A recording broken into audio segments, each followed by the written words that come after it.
Hello, everybody. I am an electrosensitive person, and I would like to tell you about EHS. EHS stands for elektrohypersensitivity. The word sensitivity is often misunderstood.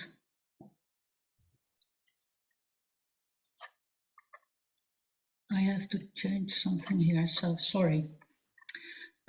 It means being vulnerable to. Almost everybody is vulnerable to something, and some are more than others. So, electrohypersensitivity means being vulnerable to electromagnetic fields. And then we mostly mean the fields from electricity and from radiation from wireless communication. Electrosensitive people are just like everybody else. Take me, for instance. I had a normal life. I graduated at university and I got also a master's degree at another one. I found a good job. I built my own business and later on I became partner in a consultancy firm. I was married, I had a family, I had a nice house and I had a good income. So all I ever dreamt of was there and the future just looked so bright. And yet, over the course of time, it became more and more clear that something was interfering with my life. I was well trained, I biked a lot, used to run twice a week, and suddenly in 1998, my heart rate for hours didn't come down after running. And whatever I tried, I never could run again. Other strange things started to happen. I could get total blackouts. At the office, I got trouble thinking, so I tried to work at home, in the attic, but there the problems were the same. Downstairs was the only place where I could get things done. And in the meantime, there was this exciting development of the mobile phones going on. I really loved it. When these became available for the common public, I was one of the first to have it. I no longer would have to hurry home to find out if my clients had called me. This phone meant freedom to me and more business. I thought I should have a camera on it and an agenda and a dictaphone. And I thought, what takes them so long to develop these things? I didn't understand. I couldn't see that these wireless developments could be the cause of my health problems. I didn't even think things like that were possible. I just felt guilty being this weak, that my situation got worse every day. In 2001, I had to give up. I was exhausted. I had terrible headaches and my body ached everywhere. I got several infections at the same time. I took all the necessary steps to recover but wasn't able to.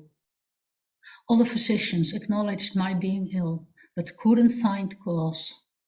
No one could help, and so after 2 years I was still sick, and in the end I lost my job. It took another 6 years to find out the real cause. At that time I was terribly ill. I was dizzy all the time. I had a swollen face. I was in constant pain, and when taking walks, often my blood sugar level got too low. I could no longer take in any information.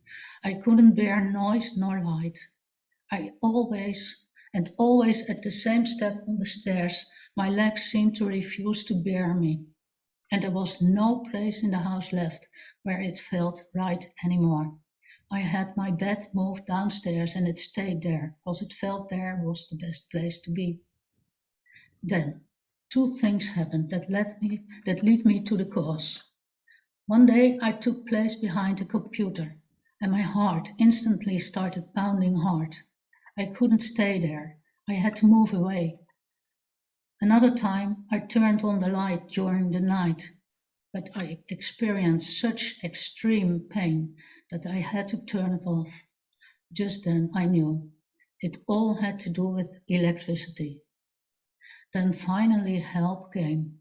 Measurements proved I had found the best place in the house where the levels of radiation and fields from electricity were the lowest. The electricity got turned off.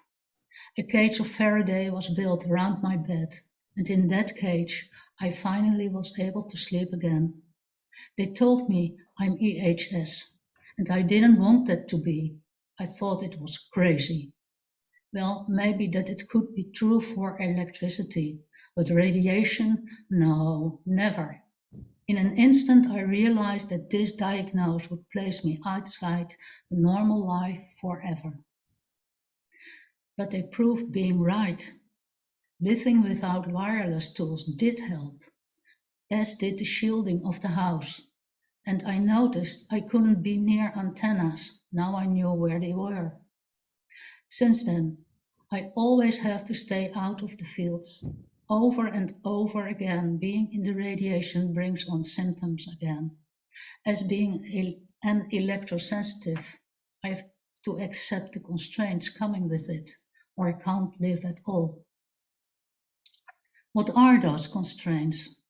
Well, I have to stay in the safe parts of my shielded house, and I can't use much electricity. I can be in the woods and in the dunes where are no antennas, but further I can't go anywhere. I can't go by train nor plane. I can't take part in all kinds of activities. I can't go to church. I can't go to council meetings. I can't shop.